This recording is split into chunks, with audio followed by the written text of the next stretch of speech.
So, here's a letter. Greetings. Thank you for taking the time to read my letter. I really appreciate it. My name is Nisin R. Lopez. I'm a 43-year-old Cuban American artist based in Miami, Florida. I am contacting you in order to denounce a hideous crime that is being perpetrated against me here in the United States of America.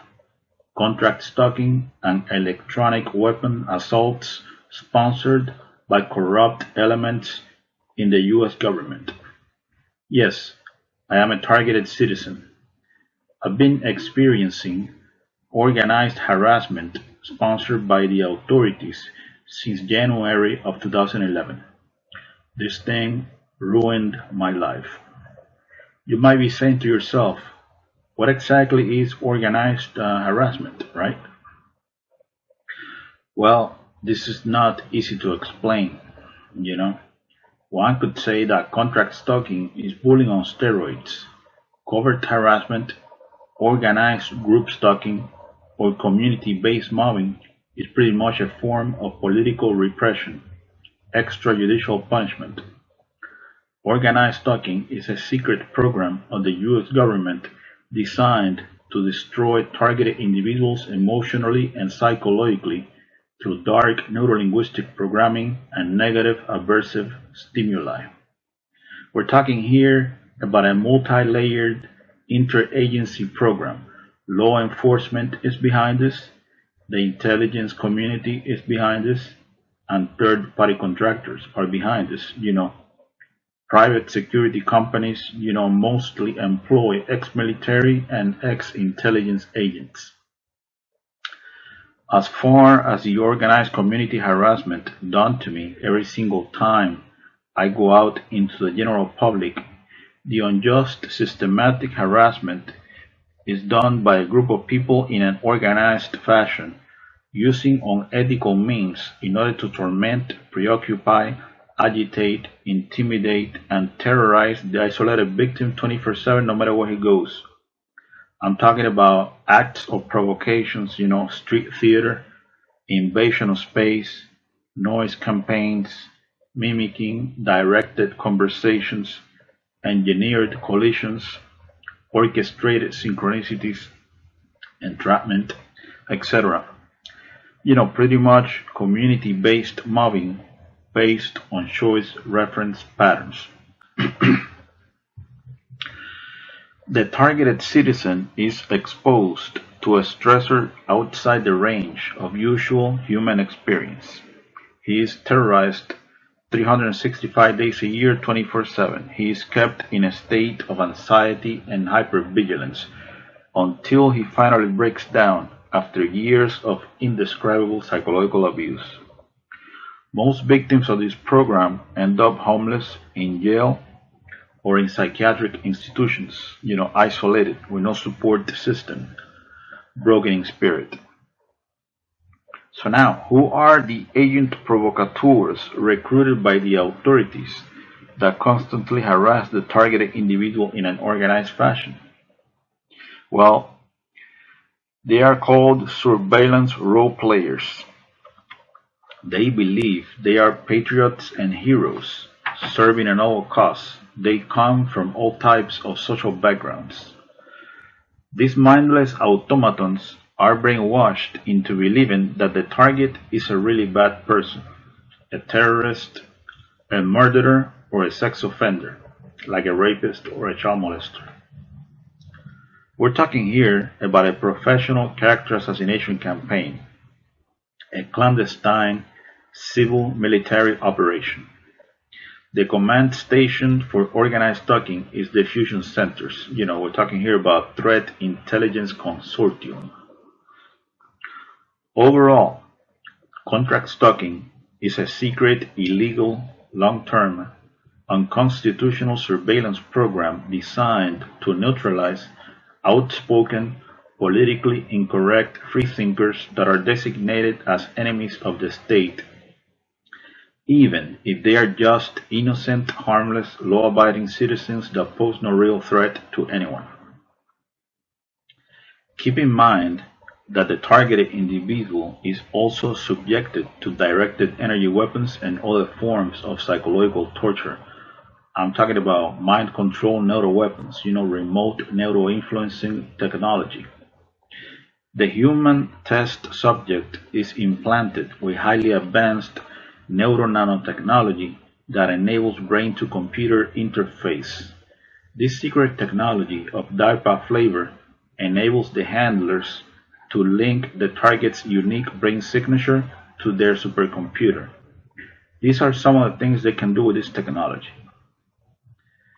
This technology enables the handlers to read the target's thoughts verbatim in real time. They can tap into the optical nerve and into the auditory system. They can see what you see and they can hear what you hear. This technology allows the handlers to map out all the target's emotional states, especially negative emotions like sadness, anxiety, fear, anger, etc. They can beam these emotions back into the target anytime. They can even Google your memories. This technology can be used to implant words, phrases, images, and motion pictures into the target's psyche or natural stuff. The idea behind this is to make the target believe that those are his real thoughts when they are not, synthetic telepathy. This technology can be used to control dream cycles and sleep patterns. They can deprive the target of sleep. This technology can be used to control the muscle movement of the target, causing spasms. They can also inflict pain in any part of the body. This technology can be used to sexually manipulate the target. It can make the target feel sexual arousal, or it can sort of turn off the target's sexuality altogether. It can also be used to manipulate the hormones of the target, thus lowering and raising estrogen and testosterone levels in women and men respectively. This technology can also be used to eliminate the target with an artificial heart attack that generates no forensic evidence. Pretty amazing stuff, right? All the experiences of the human test subject are stored in a supercomputer that predicts behavior based on past choices. I think the ultimate end of this program is to create a digital clone of the target's brain. They basically got control over your thoughts, feelings, emotions, sensations, etc. Full spectrum dominance. So now, the leader of clandestine operations in the CIA, Elizabeth Kimber, she doesn't know anything about this behavioral modification program. The Principal Deputy Director of National Intelligence, Susan M. Gordon, she doesn't know this kind of thing is taking place. The Director of the Defense Intelligence Agency, Robert P. Ashley, he doesn't know this is going on. The Assistant Attorney General of the National Security Division, John Charles Demers of the Department of Justice, he doesn't know this is going on. The Director of the FBI's Terrorist Screening Center, Charles H. Cable, he doesn't know this is going on. The Undersecretary of Homeland Security for Intelligence and Analysis, David J. Glove, he doesn't know this is going on.